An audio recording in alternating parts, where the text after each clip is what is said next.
পশাকা আবিষ্কারে, কুরআনুল করিম, হাদিস শরীফের সূক্ষ্ম তথ্য বেরকরণে এবং গোটা মানব জাতির জন্য মাযহাব প্রণয়নে তার জ্ঞানের বিশালতার প্রমাণ ডক্টর ওয়াহাব আজ-জুহাইলির ভাষ্যতে পাওয়া যায়।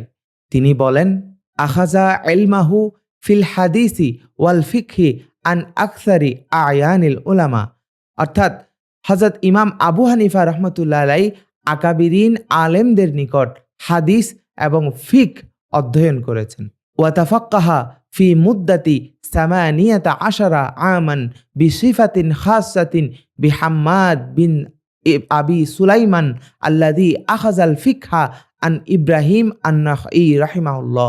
অর্থাৎ তিনি 18 বছর ফিকহের জ্ঞান অর্জন করেছেন হযরত হাম্মাদ বিন আবি সুলাইমান রাদিয়াল্লাহু তাআলা আনহুর নিকট হতে, যিনি আবার ফিক শিখেছেন প্রখ্যাত আলেম ফকিহ হযরত ইব্রাহিম আন-নাখঈ রাহিমাহুল্লাহর নিকট থেকে।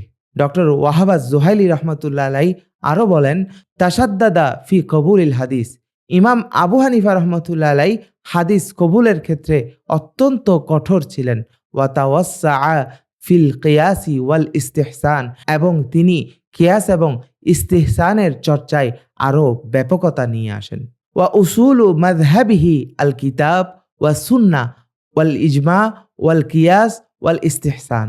ইমাম আবু হানিফা রাহমাতুল্লাহ আলাইহি এর মাযহাবের উসুল হলো কুরআন, সুন্নাহ, ইজমা, কিয়াস এবং ইস্তিহসান। লাহু ফি ইলমিল কালামি কিতাবুন ইসমুহু আল ফিকহুল আকবর কামা লাহু মুসনাদুন ফিল হাদিস। ইলমুল কালাম শাস্ত্রে ইমামের কিতাবের নাম হলো আল ফিকহুল আকবর।